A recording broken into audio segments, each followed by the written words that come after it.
네, 첫 번째 항목은 조국 이후입니다. 뭐 정치권 얘기죠, 그러니까.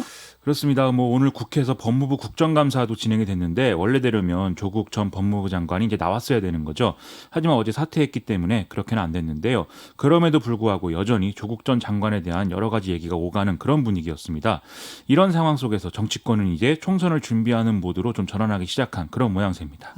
총선 관련해서는 오늘 이철희 의원의 불출마 의사 밝힌 게 화제의 뉴스더라고요. 그렇습니다. 오늘 이제 비례대표 의원이었던 더불어민주당 이철희 의원이 이제 국회의원을 한 번 더 한다고 우리 정치가 바뀌지 않을 것 같다라면서 불출마 의사를 이제 밝혀서 말씀대로 화제가 됐는데요. 이철희 의원은 기자들에게 보낸 메시지에서 이른바 조국 정국에서 상대를 죽여야 내가 사는 정치가 다시 확인이 됐다라면서 열정도 이미 소진이 됐고 더 젊고 새로운 사람들이 새롭게 나설 수 있게 하는 게 옳은 길이라고 판단했다라고 밝혔습니다. 그러면서 조국 전 장관이 외롭지 않았으면 좋겠다 이렇게 덧붙였습니다. 네. 근데 국회의원 하면서 원래 한 번만 하겠다고 밝히고 들어가지 않았었어요, 이철희 의원? 그렇죠. 그래서 처음부터 이제 국회의원은 뭐 한 번만 할 것이다 이렇게 얘기를 해왔고 또 그런 의사를 공공연히 밝혀왔는데요. 그런데 주변에서 계속 출마 권유가 있었기 때문에 실제로 좀 지역구 출마 고민을 했었던 것으로 또 알려지고 있습니다. 일각에서는 이제 나경원 자유한국당 원내대표의 지역구인 서울 동작을이라든지 박영선 중소벤처기업부 장관의 이제 서울 구로울 이런데 이제 전략 공천될 가능성 이런 것들이 제기가 된 바가 또 있거든요. 특히 구로울의 경우에는 뭐 대통령의 복심 이런 평가를 받고 있는 양정철 민주연구원장 출마 가능성도 함께 점쳐졌었는데요. 아시다시피 양정철 원장도 지난번에 이제 불출마 의사를 밝힌 바 있습니다. 네. 어쨌든 이철희 의원의 불출마 선언이 물갈이, 인적 쇄신 이런 얘기로 또 이어집니까? 어떻습니까? 이해찬 대표를 제외하고 여당에서 현역 의원으로서는 처음 불출마 선언을 지금 한 것이기 때문에 그렇게 좀 물갈이라든지 인적 쇄신 이런 시각으로 보는 언론 보도들 역시 나오고 있는 상황입니다. 특히 이철희 의원이 정치평론가 출신인데다가 참모 역할을 또 주로 해오지 않았습니까? 이런 입장에서 정치권 전체의 어떤 문제를 지적을 했다는 점이 이런 시각의 근거가 되고 있는데요. 이철희 의원은 이 동아일보와의 인터뷰에서 386 세대가 좀 물러나야 하고 20, 30대의 마음을 얻지 못하면 지금 여당의 미래가 없다. 이런 얘기를 또 했다고도 합니다. 또 이낙연 총리 역할에 대해서도 지금 계속 보도가 이어지죠? 그렇습니다. 그중에서 오늘 이제 여러모로 논란이 된 게 문화일보 보도인데요. 이낙연 총리가 나루히토 일왕 즉위식 참석 이후에 총리직에서 물러나는 방안을 검토 중이다. 이런 내용이었습니다. 그런데 이에 대해서 총리실은 이 기사는 전혀 사실이 아니다라고 해명을 했고요. 또 이낙연 총리는 이 기사를 보고 참 희한한 기사가 나왔다라는 반응을 보였다는 점도 이제 해명 내용에 포함이 되어 있습니다. 네, 뭐 총리 그만두고 당으로 복귀할 거란 얘기는 오래전부터 나왔던 얘기 아닙니까? 그렇습니다. 이낙연 총리의 당 복귀는 기정사실이고 때가 언제냐 이것만 이제 문제다라는 게 여의도에서 계속 나오던 얘기였는데요. 또 이낙연 총리는 10월 말이 되면 대통령 직선제 이후 최장수 총리가 되는 데다가 지난 1일 국회 대정부 질문에서도 총리직을 너무 오래 하고 있다 이런 얘기를 했기 때문에 뭐 좀 이 초읽기다 이런 얘기가 또 나온 바가 있는 것이죠. 이낙연 총리가 당에 복귀하면 선대위원장을 맡거나 또 서울의 이제 전략 지역에 직접 출마해야 된다 이런 의견까지도 내부에서 나오는 그런 상황이라고 하는데요.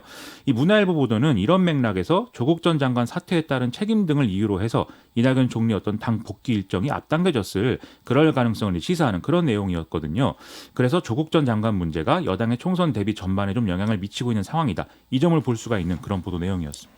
검찰 수사도 지금 계속되고 하니까 조국 전 장관 얘기는 한동안 계속 나오겠어요. 그렇습니다. 오늘 법무부 국정감사를 보면서도 이제 그런 생각을 안 할 수가 없었는데요. 보수 야당은 조국 전 장관의 사퇴를 비겁하다 이렇게 평가하면서 정부 여당이 추진하는 검찰개혁안, 특히 공수처 설치안에 대해서 윤석열 검찰총장은 식물로 만들고 검찰개혁 이미지를 가져가서 조국 전 장관을 방어하겠다라는 의도가 실려있는 안이다. 이런 주장을 계속했습니다.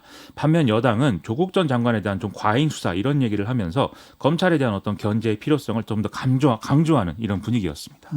오늘 법무부 국정감사에서 블랙리스트 얘기가 나왔다던데요? 앞서 말씀드린 이철희 의원이 2012년 6월에 제정돼서 올해 2월까지 시행이 됐던 법무부의 지침을 이제 공개를 하면서 이런 얘기가 된 건데요. 이 지침은 법무부 검찰국장이 집중관리 대상 검사를 선정을 해서 장차관 결재 없이 대검에 넘겨서 이제 집중 감찰하도록 하는 그런 내용으로 돼 있다는 겁니다. 예. 이 법무부 검찰국장은 대개 검사 출신이 가는 자리이기 때문에 이게 사실상 검찰이 자체 작성하는 어떤 블랙리스트라는 게 이철희 의원의 주장인데요.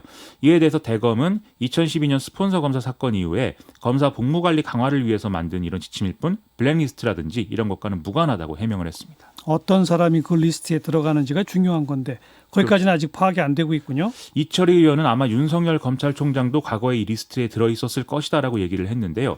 뭐 대검이 이 사실을 확인해주거나 한 바는 없습니다. 시사회기 두 번째 항목은요. 어제의 적이 오늘의 동지입니다. 무슨 얘기입니까? 미국이 북부 시리아에 주둔 중인 미군 철수 현실화에 나서고 이 터키 정부군이 쿠르드족에 대한 무력 대응에 나서고 있다는 소식 전해드린 바 있는데요. 예. 시리아 정부군이 쿠르드족과 손잡고 터키에 맞서기 위한 군대 파견을 결정을 해서 이 지역 정세가 그야말로 대혼돈의 국면으로 들어가고 있다고 합니다. 쿠르드족 입장에서 보면 어제의 적이 이제 오늘의 동지가 됐다 이렇게 말할 수 있는 셈이죠. 그 쿠르드족과 시리아 정부군 어떤 관계죠? 이 시리아 내전은 정부군과 지역 군벌 그리고 IS 이슬람 국가 등이 맞서 싸우는 이런 형태로 이제 진행이 되어 왔는데요. 미국은 러시아와 가까운 시리아 정부군도 지원할 수 없고 또 IS도 지원할 수 없는 이런 입장이었기 때문에 그것에 대안으로 이제 쿠르드족을 지원해서 사실상 정부군과 이슬람 국가 양쪽 모두와 싸워오는 그런 상황이었던 거거든요. 예. 하지만 미국이 철군을 하면서 터키의 쿠르드 공격이 가능해진 만큼 쿠르드족도 시리아 정부군과 손을 잡고 맞설 수밖에 없는 상황이 됐다 이렇게 판단을 하고 있는 것인데요. 이렇게 된 배경에는 또 러시아의 중재가 있다고 하는데 즉 이 지역에서 좀 러시아의 영향력 확대가 이제 현실화되고 있다 이렇게 볼 수 있는 상황인 겁니다. 근데 바로 그 점 미국이 그 러시아의 영향력 확대를 용인할까요? 과거와 같으면 이제 이런 영향력 확대를 용인하지 않기 때문에 오히려 시리아 내전에 더 개입하고 이런 상황들이 이어졌던 건데요. 하지만 도널드 트럼프 대통령은 좀 고립주의를 평소에 얘기해왔기 때문에 이런 상황을 개의치 않는다 이런 분위기로 얘기를 하고 있습니다. 이 트럼프 대통령은 트위터를 통해서 시리아를 도와 쿠르드족을 보호하는 것은 대환영이다라면서 그게 러시아건 중국이건 아니면 보나파르트 나폴레옹이건 관계가 없다 이렇게 쓰면서 자기들이 이제 개입 안 하겠다 이런 얘기를 또 하고 있습니다. 또 미국은 뭐 터키에 대한 경제 제재에 나선다면서요? 그렇습니다. 애초에 이 혼돈의 원인을 제공한 인물인 도널드 트럼프 대통령은 현지 시간 14일 터키 경제를 철저히 파괴할 준비가 완벽히 돼 있다라면서 터키와의 무역 협상을 즉각 중단하고 터키산 철강 관세율을 50%로 올리는 제재를 이제 결정을 했는데요. 또 터키의 전현직 관리들 역시 제재 대상에 포함을 시키고 마이크 펜스 부통령을 터키에 급파하는 결정도 내린 상황입니다. 이것은 미군의 철수로 터키의 쿠르드족 학살을 방관한 결과를 만든 것에 대해서 민주공화 양당이 지금 거세게 반발하고 있기 때문에 이걸 좀 반영한 결정으로 보이는데요. 즉 돈을 추가로 쓰지 않는 범위 내에서는 미국의 역할을 좀 하겠다라는 점을 이제 보여주고 있는 셈입니다. 그런데 그나마 시리아에서 IS가 거의 괴멸됐었는데 지금 복잡해지면서 상황이 IS가 다시 부활할 수도 있다 이런 얘기까지 나오죠. 그렇습니다. 지금 터키의 쿠르드족 공격이 이루어지는 상황에서 그동안 쿠르드족이 관리해 오던 시리아 북부 캠프에 이제 IS 조직원들이 대거 억류돼 있었는데 이 사람들이 다 탈출했다 이런 보도들이 좀 나오고 있는 상황이고요. 예. 또 각 세력 간의 군사적 충돌들이 막 격화되면서 민간인 25만 명이 피난에 나서는 등의 혼란이 좀 확대되고 있는 것도 이런 IS 부활이라든지 군벌의 강화 이런 불안들을 고조시키고 있는 상황입니다. 예. 러시아는 각 세력 모두 직접적인 군사적 충돌을 자제하라는 이런 메시지를 내고 있는 상황이지만 뭐 통제 불가능한 상황으로 접어들고 있다. 이 점을 좀 부인할 수 없는 상황인 것 같습니다. 참 복잡합니다. 그쪽 상황은. 수고하셨어요. 고맙습니다. 김민아 기자였어요.